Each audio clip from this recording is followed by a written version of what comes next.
സൂത്രം 1 പത്രോസ് 4 കണ്ടിന്യൂഷനാണ്. അപ്പം ജാതികളെ പോലെ നമ്മൾ ആകരുത്. ജാതികൾ എങ്ങനെയുള്ളവരാ? അവർ വ്യർത്ഥബുദ്ധിയുള്ളവർ. സ്തോത്രം.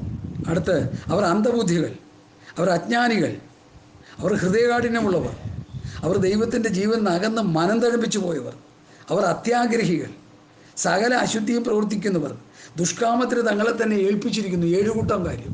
പെന്തക്കോസ്തുകാർ അത് തന്നെയല്ലേ? പക, പിണക്കം, പിന്നെ എന്തൊക്കെയാ അവരുടെ സ്വഭാവം?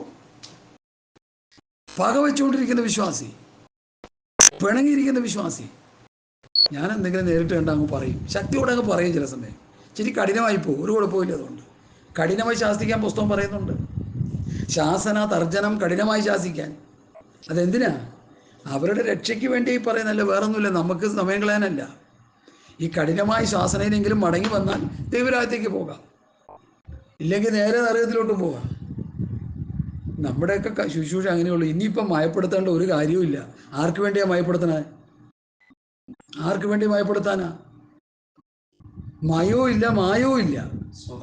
ഉള്ളത് പറഞ്ഞു പോവുക എന്നുള്ളതാണ്. സഹോദരങ്ങളെ, മനസ്സിലാക്കണം. സ്തോത്രം.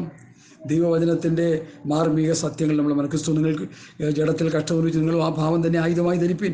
ജഡത്തിൽ കഷ്ടമനുഭവിച്ചവൻ ജഡത്തിൽ ശേഷിച്ചിരിക്കും കാലം ഇനി മനുഷ്യരുടെ മോഹങ്ങൾക്കല്ല, ദൈവത്തിൻ്റെ ഇഷ്ടത്തിനത്രേ ജീവിക്കേണ്ടതിന് പാപം വിട്ടൊഴിഞ്ഞിരിക്കുന്നു. അപ്പോൾ കഷ്ടതയുടെ പ്രധാന മർമ്മം പത്രോസ് അപ്പോസ്തലൻ ഇവിടെ പഠിപ്പിക്കുകയാണ്. എന്താണ് ആ പഠിപ്പിക്കുന്നത്? സ്തോത്രം. ജഡത്തിൽ കഷ്ടമനുഭവിച്ചവൻ ജഡത്തിൽ ശേഷിച്ചിരിക്കും കാലം ഇനി മനുഷ്യരുടെ മോഹങ്ങൾക്കല്ല, ദൈവത്തിൻ്റെ ഇഷ്ടത്തിനത്രേ ജീവിക്കേണ്ടതിന് സ്തോത്രം പാപം വിട്ടൊഴിഞ്ഞിരിക്കുന്നു. ഹല്ലേലൂയ. സ്തോത്രം. പാപം വിട്ടൊഴിഞ്ഞിരിക്കുന്നു. ഈ ഡിസ്റ്റർബൻസ് ഇച്ചിരി വരുന്നുണ്ട്, ദൈവമക്കൾ ക്ഷമിച്ചോണേ. എത്ര പറഞ്ഞാലും മനസ്സിലാകാത്ത കൂട്ടരാണ് നമ്മുടെ കൂടെയുള്ളത്. പിന്നെ അതുകൊണ്ട് എന്ത് ചെയ്യാനാണ്? ഈ ശബ്ദങ്ങളോ അപശബ്ദങ്ങളോ ഒന്നും ഉണ്ടാകരുതെന്ന് ഞാൻ പലപ്പോഴും പറയാറുണ്ട്. അതൊക്കെ അവർ വേണ്ട രീതിയിൽ എടുക്കുന്നില്ല. അവർക്ക് അതിനെക്കുറിച്ചുള്ള ഗ്രാഹ്യമില്ല. അതുകൊണ്ട് ദൈവമക്കൾ ക്ഷമിക്കുക. സ്തോത്രം. ഇവിടെ ഒരു പ്രധാന മർമ്മം നമ്മൾ പ്രസ്താവിക്കുക. ജഡത്തിൽ കഷ്ടമനുഭവിച്ചവൻ ജഡത്തിൽ ശേഷിച്ചിരിക്കും കാലം. മനസ്സിലാക്കണേ. ജഡത്തിൽ കഷ്ടമനുഭവിച്ചവൻ ജഡത്തിൽ ശേഷിച്ചിരിക്കും കാലം ഇനി മനുഷ്യരുടെ മോഹങ്ങൾക്കല്ല, ദൈവത്തിൻ്റെ ഇഷ്ടത്തിനത്രേ ജീവിക്കേണ്ടതിന് പാപം വിട്ടൊഴിഞ്ഞിരിക്കുന്നു. അപ്പൊ കഷ്ടതകളിലൂടെ നമുക്ക് ലഭിക്കുന്ന ഒരു പ്രധാന അനുഭവം എന്താ? പാപത്തെ വിട്ടൊഴിയാനുള്ള ഒരു ആത്മീക അനുഭവം, അനുഗ്രഹം നമുക്ക് കിട്ടുകയാണ്. പാപത്തെ വിട്ടൊഴിയണ്ടേ? പാപത്തെക്കുറിച്ച് ചില ചിന്തകൾ പറഞ്ഞാൽ, അധികം തിന്മയായത് ഭവിക്കാതിരിക്കാൻ മേലിൽ പാപം ചെയ്യരുത്. പാപത്തോട് പോരാടണം, പാപത്തോട് എതിർത്ത് നിൽക്കണം, പാപത്തെ കീഴ്പ്പെടുത്തണം. കയ്യിനോട് പറയുക. ഇതൊക്കെ ആരാ പഠിക്കുന്നതും പഠിപ്പിക്കുന്നതും? പാപത്തെ കീഴ്പ്പെടുത്തുക, പാപത്തോട് പോരാടുക, പാപത്തോട് എതിർത്ത് നിൽക്കുക, പാപത്തെ വിട്ട് ഓടുക. എന്താ കാര്യം? സത്യത്തിലെ പരിജ്ഞാനം ലഭിച്ച ശേഷം മനഃപൂർവ്വം പാപം ചെയ്താൽ പാപങ്ങൾക്ക് വേണ്ടി ഇനി യാഗമില്ല, ശിക്ഷാവധിയേ ഉള്ളൂ. ഇതൊന്നും പറഞ്ഞാൽ മനസ്സിലാകാത്ത ആൾക്കാരാണെന്ന് പറഞ്ഞാൽ പിന്നെ എന്തോ ചെയ്യാനാ? അതാ പറഞ്ഞ ലവോദിക്ക 2 ഘട്ട പർവ്വത്തിൽ കിടക്കുക. ശീതവാനല്ല, ഉഷ്ണവാനല്ല. ശീതോഷ്ണവാൻ, വായിൽ നിന്ന് ഉമിണ്ട് കളയത്തക്ക നിലയിൽ ലൂക്ക് വോം വാട്ടർ എന്നാണ് ഇംഗ്ലീഷിൽ അതിനെ കുറിച്ച് പറയുന്നത്. വാട്ടവെള്ള പരുവം, പല്ല് തേച്ചിട്ട് തുപ്പിക്കളയുന്ന പോലെ. ലവോദിക്ക കാലഘട്ടത്തിലെ കർത്താവിൻ്റെ വരവിന് മുൻപുള്ള കാലഘട്ടത്തിലെ വിശ്വാസികളുടെ ചിത്രമാണ് ലവോദിക്ക തരുന്നത്. അതാരും വേണ്ട രീതിയിൽ പഠിച്ചോ മനസ്സിലാക്കുന്നോ എന്ന് എനിക്കറിയത്തില്ല. ഇവിടെ പാപത്തെ വിട്ട് ഓടാനുള്ള ഒരു വലിയ ട്രീറ്റ്മെൻ്റാണ് പത്രോസ് നമ്മളെ പഠിപ്പിക്കുന്നത്, ഒരു ചികിത്സാ രീതി. എന്താണ് അതിൻ്റെ ചികിത്സാ രീതി? ഹല്ലേലൂയ. ജഡത്തിൽ കഷ്ടമനുഭവിച്ചവൻ ജഡത്തിൽ ശേഷിച്ചിരിക്കും കാലം ഇനി മനുഷ്യരുടെ മോഹങ്ങൾക്കല്ല ദൈവത്തിൻ്റെ ഇഷ്ടത്തിനത്രേ ജീവിക്കേണ്ടതിനെ പാപം വിട്ടൊഴിഞ്ഞിരിക്കുന്നു. പാപം വിട്ടൊഴിയുക. 38 വർഷം ബെഥസ്ദാ കുളക്കരയിൽ കിടന്നവനോടും കർത്താവ് എന്താ പറഞ്ഞത്? അധികം തിന്മയായത് ഭവിക്കാതിരിപ്പാൻ മേലിൽ ആരെങ്കിലും മുഖവിലേക്ക് എടുക്കാറുണ്ടോ? പാപം ചെയ്ത് കൂട്ടിക്കൊണ്ടിരിക്കുക. പാപത്തിന്മേൽ പ്ലസ് പാപം പ്ലസ് പാപം പ്ലസ് പാപം. റോമർ 6 പഠിക്കുമ്പോൾ പാപം ചെയ്യുമ്പോൾ പ്ലസ് പാപം പ്ലസ് പാപം, ലജ്ജ ലജ്ജ ലജ്ജ ലജ്ജ. അതിൻ്റെ അവസാനം എന്താ? മരണം. അതുകൊണ്ട് എന്നെ കേൾക്കുന്ന പ്രിയപ്പെട്ടവരെ, സ്വത്രം, പാപം വിട്ടൊഴിഞ്ഞൊരു ജീവിതമാണ് അപ്പോസ്തലന്മാർ പഠിപ്പിക്കുന്നത് എന്ന് നമ്മൾ നന്നായിട്ട് മനസ്സിലാക്കണം. പാപം വിട്ടൊഴിഞ്ഞൊരു ജീവിതം. സ്വത്രം. Hallelujah, praise the Lord. പാപം വിട്ടൊഴിഞ്ഞൊരു ജീവിതം. പാപം വിട്ടൊഴിഞ്ഞൊരു ജീവിതം, അതാണ് ദൈവം ആഗ്രഹിക്കുന്നത്. ഹല്ലേലൂയ. നമ്മൾ നന്നായിട്ട് മനസ്സിലാക്കണോ അത്? സ്തോത്രം. പാപത്തെ വിട്ടൊഴിയുക,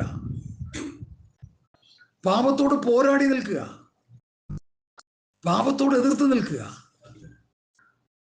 ഈ ഉപദേശങ്ങൾ എടുക്കാത്തവർക്ക് സ്വർഗരാജ്യത്ത് പോകാൻ പറ്റത്തില്ല.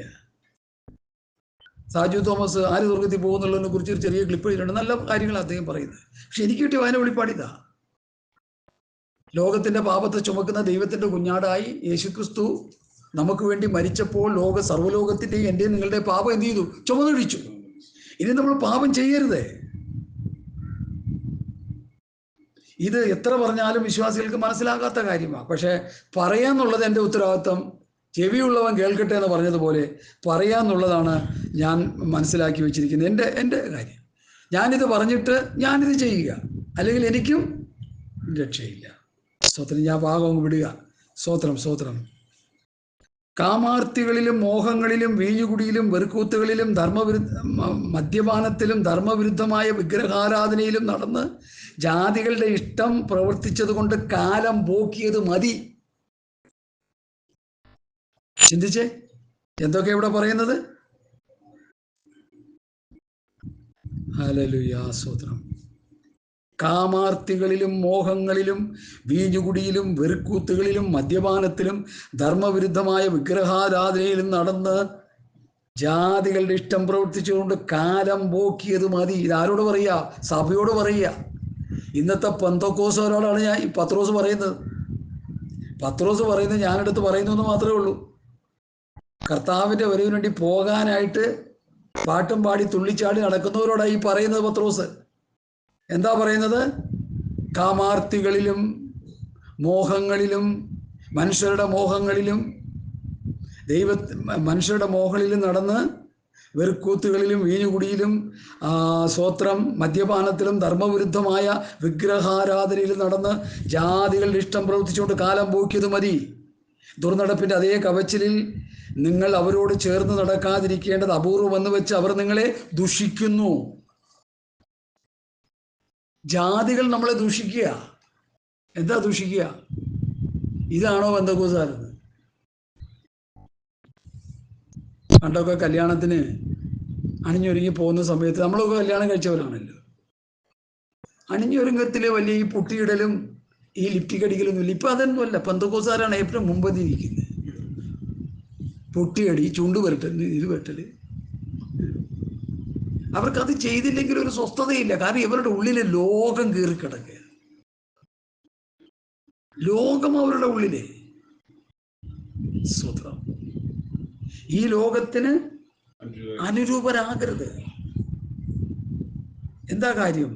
യാക്കോബ് 4:4 വിചാരണികളായുള്ളവരെ, ലോകസ്നേഹം ദൈവത്തോട് ശത്രുത്വമാണ്. ലോകത്തിന്റെ സ്നേഹിതരാകുവാൻ ഇച്ഛിക്കുന്നവരെല്ലാം ദൈവത്തിന്റെ ശത്രുവായി മാറും. എനിമി ഓഫ് ക്രൈസ്റ്റ്, ക്രൂശിന്റെ ശത്രുക്കളിൽ പെടുവത്. അതുകൊണ്ട് പ്രിയമുള്ളവരെ, ഇതൊക്കെ പറഞ്ഞു കഴിയുമ്പോൾ നമ്മളൊരു തിരുത്തൽവാദിയായിട്ടോ അല്ലെങ്കിൽ നമ്മളൊരു വേറിട്ട നിലയിൽ കാണുന്നവരായിട്ടോ നമ്മളെ ലോകം കാണും. കണ്ടോട്ടെ, എനിക്കത് വിഷയമല്ല. നമുക്കതൊരു വിഷയമല്ലെന്ന്. വിശുദ്ധ ഉപദേശം പറഞ്ഞിട്ട് എനിക്കത് അനുസരിക്കാൻ പറ്റുമോ എന്നുള്ളതാണ് എൻ്റെ വിഷയം. അതിനുവേണ്ടിയാണ് നമ്മൾ തത്രപ്പെടുന്നത്. ഹല്ലേലൂയ. ദുർനടപ്പിൻ്റെ അതേ കവച്ചിലിൽ നിങ്ങൾ അവരോട് ചേർന്ന് നടക്കാതിരിക്കുന്നത് അത് അപൂർവമെന്ന് വെച്ച് അവർ ദൂഷിക്കുന്നു. സ്തോത്രം. അടുത്ത് പറയുന്നത്, ജീവികളെയും മരിച്ചവരെയും ന്യായം വിധിക്കുവാൻ ഒരുങ്ങിയിരിക്കുന്നവർ അവർ കണക്ക് ബോധിപ്പിക്കേണ്ടി വരും. ജീവികളെയും മരിച്ചവരെയും ന്യായം വിധിക്കാനിരിക്കുന്നവർ. എന്താ അതിൽ നിന്ന് മനസ്സിലാക്കുന്നത്? ഇന്ന് ജീവനോടിരിക്കുന്നവരെയും മരിച്ചുപോയവരെയും ന്യായം വിധിക്കുന്ന ഒരു ദൈവമുണ്ട്. എങ്ങനെ ന്യായം വിധിക്കും? സത്യവേദ പുസ്തകം വെച്ച്. ഈ വചനം, ഞാൻ നിങ്ങളോട് സംസാരിച്ച വചനം, ഒടുക്കത്തെ നാളിൽ നിങ്ങളെ ന്യായം വിധിക്കും. അന്ന് എന്ത് ചെയ്യൂര്? അന്ന് ഭാഷ പറഞ്ഞതാ, നമ്മളത് കേട്ടില്ല, നമ്മൾ നമ്മുടെ ഇഷ്ടപ്രകാരം നടന്ന. അതുകൊണ്ട് ഇന്ന് നമ്മൾ ഈ കുരങ്ങൻ്റെ വാല് എറിയതുപോലെ എറിയുണ്ട്. ആ കഥ കേട്ടിട്ടുണ്ടോ? പണ്ട് തടി ഇറക്കാനായിട്ടൊരു കൂട്ടർ തടി ഇറക്കുമായിരുന്നു. രാത്രി ആ നേരത്ത് അറുത്ത് വെച്ച ഭാഗത്തിലൊരു വലിയ ആപ്പ് വെച്ചിട്ട് അവർ പോകും. പിറ്റേ ദിവസം വന്ന് വാൾ അതിൻ്റെ ഉള്ളിലിട്ട് ഇറക്കാൻ വേണ്ടി. അവർ പോയ സമയത്ത് കുരങ്ങന്മാരുള്ള സ്ഥലം, അവിടെ ഇങ്ങനെ കയറി വന്ന ഒരു കുരങ്ങൻ വന്ന് നോക്കി ഈ ആപ്പ് ഇങ്ങനെ ഇട്ട് തട്ടി കളിച്ച് വാല് ആപ്പിൻ്റെ ഇടയിലായിപ്പോയി. ഇതിങ്ങനെ തട്ടി കളിച്ച് ഈ ആപ്പ് തെറിച്ചങ്ങ് പോയി. വാലെന്ത് ചെയ്തു? കയറി രക്ഷപ്പെടാൻ പറ്റാത്ത അവസ്ഥയിൽ കുരങ്ങനായി. പിറ്റേ ദിവസം വന്ന ഒരാളെ കുരങ്ങനെ പിടിച്ചെടുത്തെന്നാണ് കഥ. എന്തെങ്കിലും ആട്ടെ. പക്ഷെ അതുപോലെ നമ്മുടെ തെറ്റുകുറ്റങ്ങൾ നിമിത്തം, നമ്മുടെ ക്രമീകരണമില്ലായ്ക നിമിത്തം നമ്മൾ വെട്ടിലായിപ്പോവും. ദൈവവചനത്തിൻ്റെ ഉപദേശം തെറ്റിച്ച് കളഞ്ഞാൽ നമ്മൾ പിടിക്കപ്പെടും. ഇന്നല്ല നാളെ നമുക്കന്ന് രക്ഷപ്പെടാൻ കഴിയില്ല. അതുകൊണ്ടാണ് രക്ഷപ്പെടാനുള്ള മാർഗം ഇന്ന് പകൽക്കാലം നമ്മൾ വചനത്തിലൂടെ ധ്യാനിച്ചു കൊണ്ടിരിക്കുന്നത്. സ്തോത്രം, സ്തോത്രം, സ്തോത്രം, സ്തോത്രം. ജീവികളെയും മരിച്ചവരെയും 2 തിമോഥെയോസ് 4-ാം അധ്യായത്തിൻ്റെ 1-ാം വാക്യത്തിലും അതുണ്ട്. 2 തിമോഥെയോസ് 4:1. ഞാൻ ദൈവത്തെയും ജീവികൾക്കും മരിച്ചവർക്കും ന്യായവിസ്താരം നടത്തുവാനുള്ള ക്രിസ്തുയേശുവിനെയും സാക്ഷി വെച്ച് അവൻ്റെ പ്രത്യക്ഷതയും രാജ്യവും ചൊല്ലി സത്യം ചെയ്ത് കൽപ്പിക്കുന്നത് പൗലോസ് കൽപ്പിക്കുക. പൗലോസിൻ്റെ കൽപ്പനയാണ്. നീ പ്രവാചകനായിരിക്കാം, ആത്മകനായിരിക്കാം. ഞാൻ എഴുതുന്നത് ദൈവത്തിൻ്റെ കൽപ്പന എന്ന നിലയിൽ ഈ ഉപദേശം എടുത്തില്ലെങ്കിൽ എന്തോ പറ്റും? നമ്മൾ ദൈവത്തിൻ്റെ ശിക്ഷാവിധിയിൽ അകപ്പെടാനിടയായിത്തീരും. അതുകൊണ്ട് എന്നെ കേൾക്കുന്ന പ്രിയപ്പെട്ടവരെ, സ്തോത്രം, ദൈവത്തിൻ്റെ കോപപാത്രത്തിന് ഇരയാകാതെ ദൈവവചനം അനുസരിച്ച് ജീവിച്ച് നിത്യതയ്ക്ക് പോകാനായിട്ട് നമ്മൾ ഒരുങ്ങണം എന്ന് ഞാൻ നിങ്ങളെ ആത്മാർത്ഥമായി പ്രബോധിപ്പിക്കുന്നു. പ്രവൃത്തി പുസ്തകം 10-ാം അധ്യായത്തിൻ്റെ 42-ാം വാക്യത്തിലും ആ പദപ്രയോഗം നമുക്ക് പഠിക്കാൻ കഴിയുന്നു. ഞാനത് നിങ്ങളെ വായിച്ചു കേൾപ്പിക്കുക. 10:42. സ്തോത്രം. ജീവികൾക്കും മരിച്ചവർക്കും ന്യായാധിപതിയായി ദൈവത്താൽ നിയമിക്കപ്പെട്ടവൻ അവൻ തന്നെ എന്ന് ജനത്തോട് പ്രസംഗിച്ച് സാക്ഷീകരിപ്പാൻ അവൻ ഞങ്ങളോട് കൽപ്പിച്ചു. അപ്പൊ ദൈവം കൽപ്പിച്ചു. എന്ത് കൽപ്പിച്ചു? എന്താ കൽപ്പിച്ചത്? ജീവികളെയും മരിച്ചവരെയും ന്യായാധിപതിയായി, സ്തോത്രം, ദൈവത്താൽ നിയമിക്കപ്പെട്ടവൻ അവൻ തന്നെ എന്ന് ജനത്തോട് പ്രസംഗിച്ച് സാക്ഷീകരിപ്പാൻ അവൻ ഞങ്ങളോട് കൽപ്പിച്ചു. എന്ത് കൽപ്പിച്ചു? മരിച്ചുപോയവരെയും ജീവനോടിരിക്കുന്നവരെയും ന്യായം വിധിക്കുന്ന ഒരു ദൈവമുണ്ടെന്ന്. സ്തോത്രം.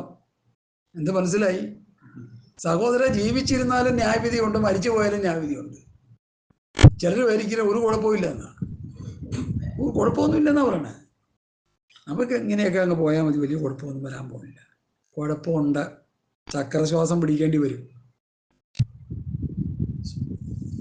സ്തോത്രം, സ്തോത്രം. Hallelujah, hallelujah. ജീവികളെയും മരിച്ചവരെയും ജീവിച്ചിരിക്കുന്നവരെയും മരിച്ചവരെയും ന്യായം വിധിക്കുവാൻ ഒരുങ്ങിയിരിക്കുന്ന ഒരു ദൈവമുണ്ട്. മനസ്സിലായി? അതെവിടെ പത്രോസ് പറയുന്നത്? എനിക്കത് കേട്ടിട്ട് എനിക്ക് സത്യത്തിൽ എനിക്ക് പേടിയാകും ഈ വാക്യം കേൾക്കുമ്പോൾ. അല്ലേ?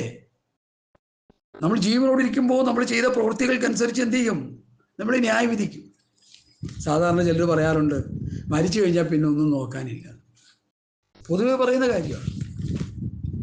എൻ്റെ അനിയൻ രാജൻ എന്ന് പറഞ്ഞൊരു സഹോദരനുണ്ട്, നമ്മുടെ ഫാദറിൻ്റെ നമ്മുടെ അനിയത്തിൻ്റെ മോൻ. അവരോട് സുവിശേഷം പറഞ്ഞപ്പോൾ അവൻ പറയുക, ആർക്കറിയാൻ ചേട്ടാ ഇതൊക്കെ സത്യമാണോ? മരിച്ചു കഴിഞ്ഞവിടെ എല്ലാം തീരുമല്ലേ? തീരത്തില്ല പ്രിയമുള്ളവരെ, ബാക്കി കൊടുത്തു തരാം. സ്തോത്രം. മരിച്ചു കഴിഞ്ഞാൽ നമ്മുടെ പ്രവൃത്തികൾ നമ്മളെ പിന്തുടരും. വായിച്ചാട്ടെ ഭാഷമ്മ 14-13 പ്രവൃത്തി പുസ്തകം, വെളിപ്പാട് പുസ്തകം. ഇതൊക്കെ വായിച്ചൊന്ന് പഠിക്കുന്നത് നല്ലതാണ്. വെളിപ്പാട് പുസ്തകം 14-ാം അധ്യായം 13-ാം വാക്യം.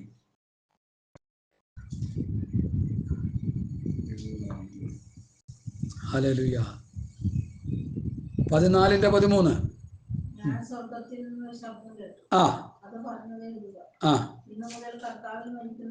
ഇന്നു മുതൽ കർത്താവിൽ മരിക്കുന്ന മൃതന്മാർ ഭാഗ്യവാന്മാർ.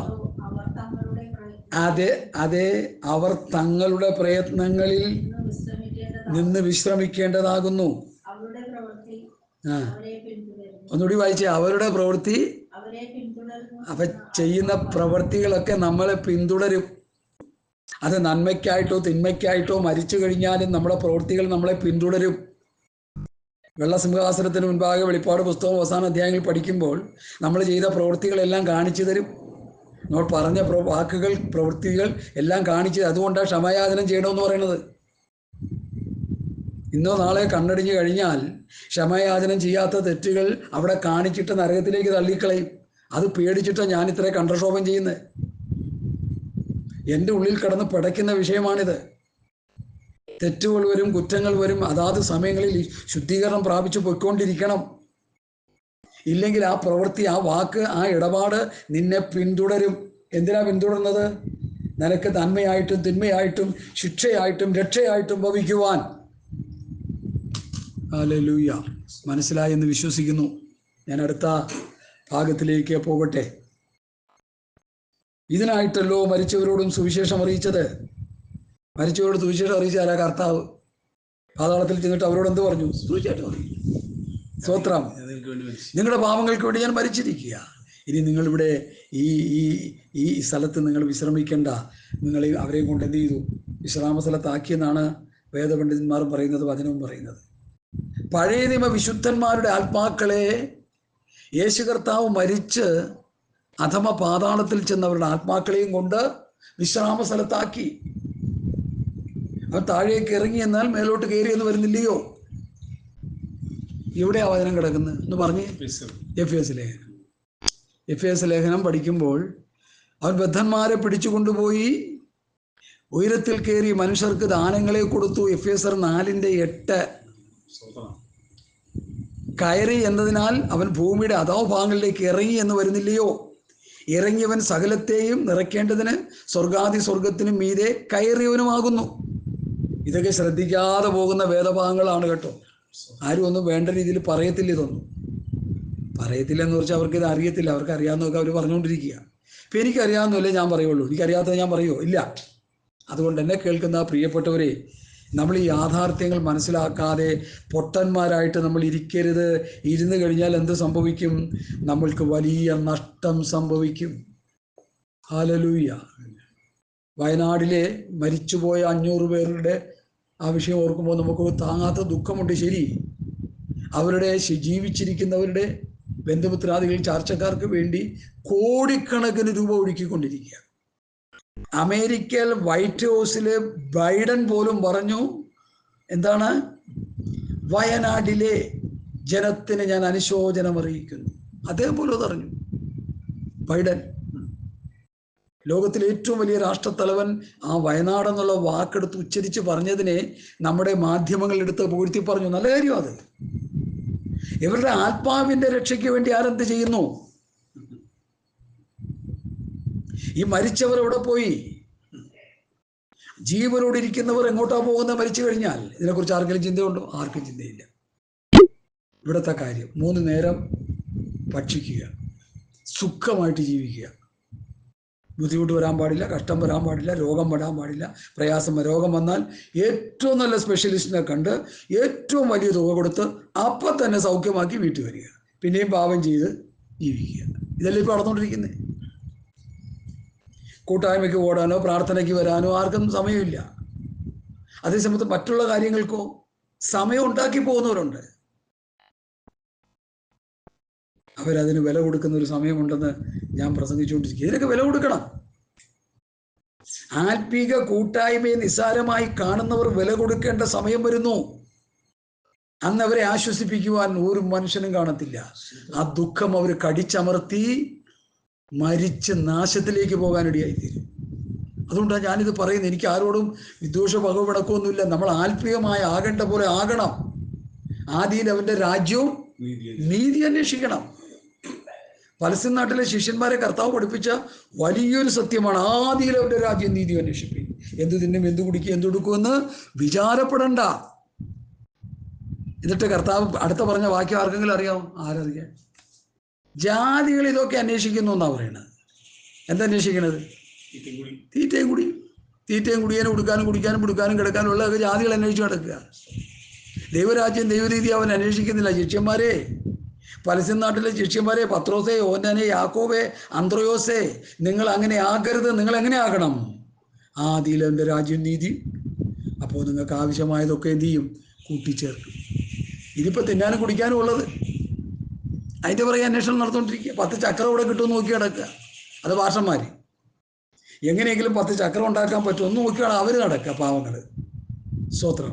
വിശ്വാസികളും അതിൽ നിന്നും കുറവല്ല. കാരണം അവർക്കൊക്കെ ഞാൻ മനസ്സിലാക്കിയത്, ഈ വിദേശ രാജ്യങ്ങളിൽ പോയി പണമുണ്ടാക്കിയവർ ആ പണം അവർ സ്വരൂപിച്ച് വെച്ച് അവർ കൂട്ടിച്ചേർത്ത് അത് പെരുപ്പിച്ച് കോടികളായി. ഞാനും അങ്ങനെ വിദേശ രാജ്യത്ത് പോയ ഒരാളാണ്, കോടീശ്വരനാകാൻ.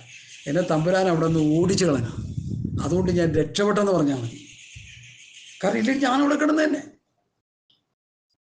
ഉള്ളതുകൊണ്ട് തൃപ്തിപ്പെടാനുള്ളൊരു മനസ്സിപ്പത്തി തന്നില്ലേ കർത്താവ്? ഇല്ലേ? അത് സന്തോഷം. പട്ടിണിയാണെങ്കിലും കഞ്ഞിയാണെങ്കിലും കുടിച്ചു കിടക്കുക, ഒരു കുഴപ്പമില്ല. ഈ ഉണ്ടാക്കി വെച്ച ധനമൊക്കെ ആര് കൊണ്ടുപോകും?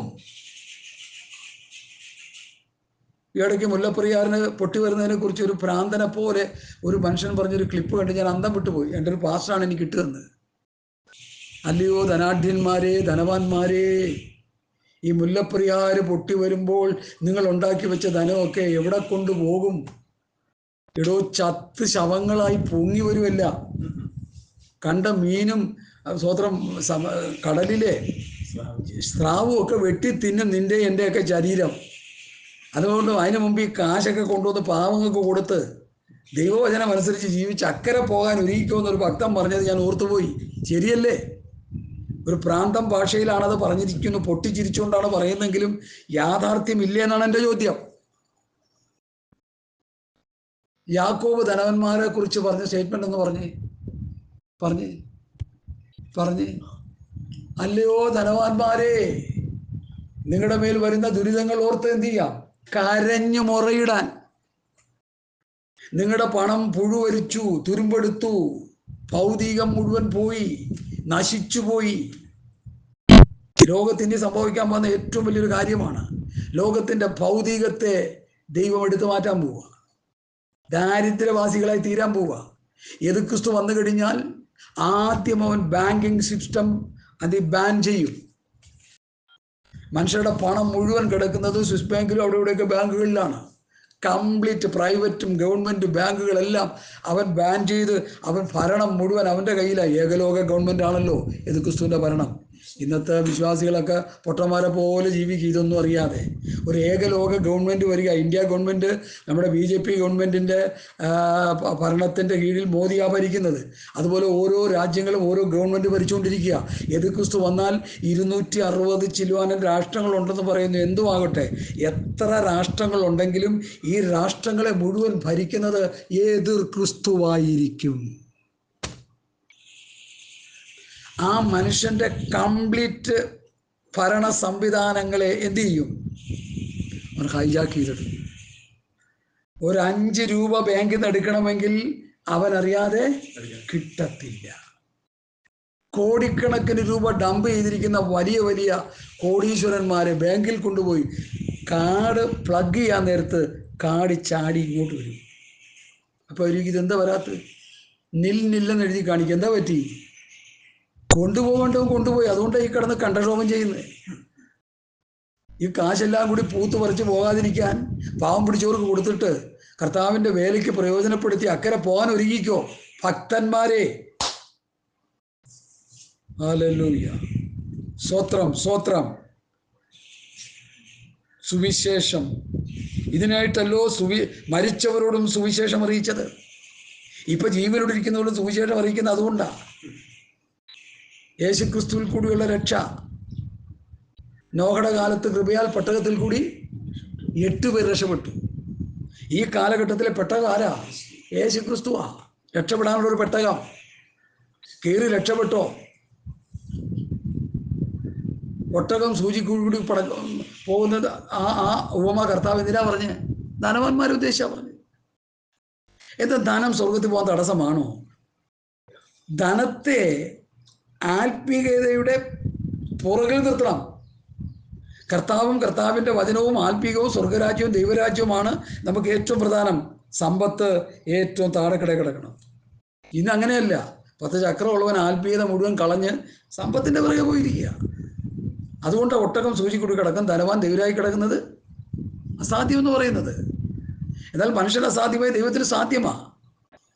ഈ ധനവാന്മാരായിട്ടുള്ളവർ ആ പണത്തെ ഏത് നിലയിൽ വിനിയോഗിക്കുന്നു എന്നുള്ളതാണ് വിഷയം. അത് ദൈവനാമ മഹത്വത്തിനായിട്ട് വിനിയോഗിക്കുന്നുവോ? ദരിദ്രരായിട്ടുള്ള വിശ്വാസികൾക്ക് അത് നന്മയ്ക്കായിട്ട് കൊടുക്കുന്നോ? സ്തോത്രം. ഇവിടെ നോട്ട് നിരോധിക്കൽ വന്നപ്പോൾ ഒരു മനുഷ്യൻ ചെയ്ത പ്രവൃത്തി, കോടിക്കണക്കിന് കാശുണ്ടായിരുന്നു, കൂടെ നിൽക്കുന്നവർക്കെല്ലാം കൊടുത്തു. എന്താ കാര്യം? ഇത് കയ്യിൽ വെച്ചോണ്ടിരുന്നാൽ ഇത് ഗവൺമെൻറ് പിടിച്ചെടുക്കും, കള്ളപ്പണമായിട്ട് മാറും, അപ്പോൾ അവരകത്താവും.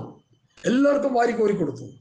അവരോടൊക്കെ പറഞ്ഞു ആവശ്യപ്പെടുമ്പോൾ തരണേന്ന്. അവർ പള്ളിയിൽ പോയി പറഞ്ഞാൽ മതി എന്ന് പറഞ്ഞു. കിട്ടിയവനല്ല, അതുകൊണ്ട് രക്ഷപ്പെടാനിടയായി. ജീവിച്ചിരിക്കുന്നവരെയും മരിച്ചവരെയും ന്യായം വിധിക്കുന്ന ഒരു ദൈവമുണ്ട് സഹോദരങ്ങളെ. അതുകൊണ്ടാണ് ഞാൻ ഇത്ര കണ്ഠശോകം ചെയ്തു പറയുന്നത്. ഹല്ലേലൂയ. സ്തോത്രം, സ്തോത്രം. ജീവികളെയും മരിച്ചവരെയും ന്യായം വിധിപ്പാൻ ഒരുങ്ങിയിരിക്കുന്നവൻ അവർ കണക്ക് ബോധിപ്പിക്കേണ്ടി വരും. ഇതിനായിട്ടല്ലോ മരിച്ചവരുടെ സുവിശേഷം അറിയിച്ചത്. അവർ ജഡസംബന്ധമായി മനുഷ്യരെ പോലെ വിധിക്കപ്പെടുകയും ആത്മാവ് സംബന്ധമായി ദൈവത്തിനൊത്തവണ്ണം ജീവിക്കുകയും ചെയ്യേണ്ടതിന് തന്നെ. ഇനി 7-ാം വാക്യം വായിക്കാം. 7-ാം വാക്യം 1 പത്രോസ് 4:7 വായിച്ചാട്ടെ.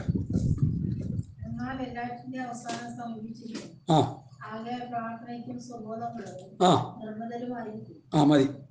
എല്ലാറ്റിൻ്റെ അവസാനം സമീപിച്ചിരിക്കും. ഞാൻ വിചാരിക്കുന്നത് ഈ വാക്യം ഇന്നാണ് പറയേണ്ടത്. ഈ വാക്യം ഇന്നാണ് പ്രസംഗിക്കേണ്ടത്. എല്ലാറ്റിൻ്റെ അവസാനം സമീപിച്ചിരിക്കുന്നു. കൊച്ചിക്കാർക്ക് അമേരിക്കൻ ശാസ്ത്രജ്ഞന്മാർ കൊടുത്തിരിക്കുന്ന ഡേറ്റ് 2050. അവിടെ തീർന്നെന്നാ പറയണത്. വേറൊരു പറയണത് 2040. അത്രയും പോകില്ലെന്ന് വേറൊരു കൂട്ടർ. എന്തോ ആകട്ടെ, അധിക കാലമൊന്നുമില്ല. എല്ലാറ്റിൻ്റെ അവസാനം സമീപിച്ചിരിക്കുക. അപ്പം ചിലർ പറയും സമുദ്രതീര പ്രദേശക്കാരായ ഞങ്ങൾ മനുഷ്യൻ മുഴുവൻ നശിക്കും, ഞങ്ങൾ ഇച്ചിരി പൊക്കമുള്ള സ്ഥലത്ത് കിടക്കുന്നവരാ, ഞങ്ങൾക്ക് രക്ഷപ്പെടാമെന്ന്. നിങ്ങൾക്ക് രക്ഷയില്ല. യേശുക്രിസ്തു വന്നു കഴിഞ്ഞാൽ കുഞ്ഞുങ്ങളെ നിങ്ങൾക്ക് രക്ഷയില്ല. നിങ്ങളുടെ ഇടപാട് ചീട്ട് കീറിയത് തന്നെ. ഞങ്ങൾ ഈ വേദപുസ്തകത്തിലെ ഉപദേശം പഠിച്ച് ഇത് വായിച്ച് ഗ്രഹിച്ച് മനസ്സിലാക്കി പറയുന്നതിൻ്റെ കാരണം, കർത്താവ് വന്ന് സഭയെടുത്താൽ ജാതികളുടെ രക്ഷ തീർന്നു. അതോടെ തീർന്നു. ആ ചാൻസ് തീർന്നു. പിന്നെ യഹൂദന് ഒരു ചെറിയൊരു ഗ്രൂപ്പിൽ രക്ഷപ്പെടാൻ 1000 ആണ്ട് വാഴ്ചയിൽ ഒരു സന്ദർഭമുണ്ടെന്ന് പുസ്തകം പഠിപ്പിക്കുന്നു.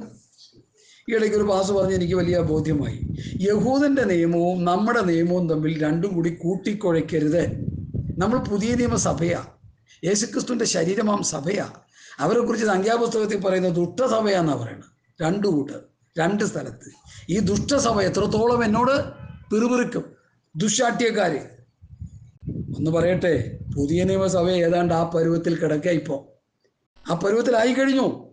ദുശാഠ്യക്കാരും പടക്കക്കാരും വഴക്കുകാരും, പിന്നെ സ്തോത്രം, ദൈവവ്യവസ്ഥയ്ക്കെതിരെ പോകുന്നവരായി മാറി. പ്രാർത്ഥന നല്ലതാണ്, വചനം പ്രസംഗിക്കുന്നത് നല്ലതാണ്, വചനം കേൾക്കുന്നത് നല്ലതാണ്. വ്യവസ്ഥ വിട്ടാണെങ്കിൽ ഇതെല്ലാം പണ്ടാരണ്ടും പറഞ്ഞ പോലെ. പണ്ടൊരു ഡോക്ടർ, ആയുർവേദ ഡോക്ടർ, ഒരു കഷായം കൊടുത്തു. ആ കുടിച്ച വ്യക്തിക്ക് ശരീര അസ്വസ്ഥതയുണ്ടായി, വലിയ പ്രയാസം, അയാൾ ഹോസ്പിറ്റലിൽ അഡ്മിറ്റായി. അപ്പോൾ കുറിച്ച് കൊടുത്ത ഡോക്ടർ പറഞ്ഞു, ഞാൻ തന്ന മരുന്ന് ഏതായിരുന്നു? ഇന്നതായിരുന്നു. അതവിടെ ഇരിപ്പുണ്ടോ? ഉണ്ട്. ശരി. പുള്ളി അതെടുത്ത് കുടിച്ചു, പുള്ളി ചത്തുപോയി. എന്താ പറ്റി? എക്സ്പയറി ഡേറ്റ് കഴിഞ്ഞ മരുന്നാണ്. ഞാൻ അതുകൊണ്ട് ഏത് സാധനം മേടിച്ചാലും എക്സ്പയറി ഡേറ്റ് കഴിച്ച സാധനം എടുക്കരുതെന്ന് പറയുന്നതിൻ്റെ കാര്യമാണ്. ഈ ഫുഡ് ഐറ്റംസ് എക്സ്പയറി ഡേറ്റ് കഴിയുമ്പോൾ അതെന്ത് പറ്റുന്നു? അത് വിഷാംശമായി മാറുന്നു. അത് മാരകമായ രോഗങ്ങൾക്കും മരണത്തിനും ഇടയായിത്തീരുന്നു. എവിടെ നിന്നൊരു പൊരുൾ മേടിച്ചാലും ആദ്യം നോക്കേണ്ട എക്സ്പയറി ഡേറ്റ് ആണ്. ഇവിടെ നമ്മളൊരു സഹോദരൻ അങ്ങനെ പറ്റി, എക്സ്പയറി ഡേറ്റ് കഴിഞ്ഞ സാധനം വിറ്റതിന് കമ്പനി പൂട്ടിയ ചരിത്രം വരെ ഉണ്ടായി. ഇതൊന്നും ആരും ഗണ്ണിക്കും. ഞാനിതൊക്കെ കുറിക്കുള്ളൂ ഹൃദയത്തിൽ. എക്സ്പയറി ഡേറ്റ് കഴിഞ്ഞ സാധനം സൗത്ത് ആഫ്രിക്കയിൽ ഒരു മാളിൽ കൊണ്ടുപോയി വിറ്റു. അവർ വന്ന് ചെക്ക് ചെയ്തിട്ട് എന്ത് പറ്റി? എക്സ്പയറി ഡേറ്റ് കഴിഞ്ഞ സാധനം പൂട്ടിക്കോളാൻ പറഞ്ഞ കമ്പനി. കോടികൾ നഷ്ടമായി. സ്തോത്രം. പഴയ നിയമ വ്യവസ്ഥിതിയല്ല പുതിയ നിയമം എന്നുള്ളത് മനസ്സിലാക്കണം. പുതിയ നിയമവ്യവസ്ഥ എന്താ? ഞാൻ പെരുമ്പാവൂർ സംസാരിച്ചുകൊണ്ടിരുന്നപ്പോൾ ആ വാക്യം എൻ്റെ ഹൃദയത്തിൽ ശക്തമായിട്ട് അങ്ങ് പ്രകാശിച്ചു വന്നു. ഇത് ഒന്ന് തൊട്ടുപോകാനായിട്ട് കർത്താവിൽ എനിക്ക് ആഗ്രഹമുണ്ട്. മത്തായിയുടെ സുവിശേഷം 5-ാം അധ്യായത്തിൽ അതിൻ്റെ 21, 22 വാക്യങ്ങൾ, കൊല ചെയ്യരുതെന്ന് ആരെങ്കിലും കൊല ചെയ്താൽ ന്യായവിധിക്ക് യോഗ്യനാകുമെന്നും പൂർവന്മാരോട് അരുളി ചെയ്ത് നിങ്ങൾ കേട്ടിട്ടുണ്ടല്ലോ. ഞാനോ നിങ്ങളോട് പറയുന്നു, സഹോദരനോട് കോപിക്കുന്നവൻ എല്ലാം ന്യായവിധിക്ക് യോഗ്യനാകും. സഹോദരനോട് നിസ്സാര എന്ന് പറഞ്ഞാലോ ന്യായാധിപസ് അവിടെ മുൻപാകെ നിൽക്കേണ്ടി വരും. മൂടാന്ന് പറഞ്ഞാലോ അഗ്നി നരകത്തിന് യോഗ്യനാകും. അപ്പോൾ കോപിക്കുന്നവൻ, നിസ്സാര എന്ന് പറഞ്ഞാൽ, മൂടാന്ന് പറഞ്ഞാൽ, ഇതിന് മൂന്നിനും ശിക്ഷയുണ്ട്. അപ്പോൾ ചോദിക്കും, അങ്ങനെയാണെങ്കിൽ നമുക്ക് എങ്ങനെ രക്ഷപ്പെടാൻ പറ്റും? കോപിക്കുന്നില്ലേ, വഴക്കുണ്ടാക്കുന്നില്ലേ, പ്രശ്നം ഉണ്ടാക്കുന്നില്ലേ? എല്ലാ സമയം കഴിയുമ്പോൾ തീർന്നു. അങ്ങോട്ടും ഇങ്ങോട്ടും ക്ഷമയാചനം കഴിഞ്ഞാൽ തീർന്നു. ശുദ്ധീകരണം പ്രാപിച്ചാൽ മതി. ഞാൻ പറഞ്ഞത് തെറ്റുപോയി, ചെയ്തത് തെറ്റിപ്പോയി, എൻ്റെ പ്രവൃത്തി, എൻ്റെ ഇടപാട്, എൻ്റെ സംസാരം, എൻ്റെ വാക്ക് എല്ലാം പിഴച്ചുപോയി, ക്ഷമിക്കണമെന്ന് പറഞ്ഞ പ്രശ്നം തീർന്നു. ഇതിന്ന് പലരും ക്ഷമിക്കാതെയാണ് പ്രാർത്ഥനയ്ക്ക് പോകുന്നത്. ഹല്ലേലൂയ. ഈ പാപങ്ങളെല്ലാം വെച്ചുകൊണ്ട് പിന്നെയും പോയി കിടന്ന് കയ്യും കൊട്ടി ആരാധിക്കുക. എന്തായി തീരും അവസ്ഥ? ഇതെവിടെ ചെന്ന് അവസാനിക്കും? എൻ്റെ ഹൃദയത്തിൻ്റെ വേദന അതാ. മറ്റൊരു വേദന എനിക്കില്ല. കാരണം ഞാൻ ഉപദേശം ഒരല്പം പഠിച്ചു പോയതുകൊണ്ടാണോ എനിക്കെന്ന് അറിയത്തില്ല. അതുകൊണ്ട് അങ്ങനെ ഈ നിലയിൽ ഞാൻ ചിന്തിക്കുന്നത്. അതുകൊണ്ട് എന്നെ കേൾക്കുന്ന പ്രിയപ്പെട്ടവരെ, എല്ലാറ്റിൻ്റെ അവസാനം സമീപിച്ചിരിക്കുന്നു. മനുഷ്യന് ഭൂമിയിലുള്ള ജീവിതത്തിന് തിരശ്ശീല വീഴാൻ പോകുന്നു എന്ന് ചിലരൊക്കെ പറഞ്ഞുകൊണ്ടിരിക്കുന്നു. ഞാനത് 100% വിശ്വസിക്കുന്നു.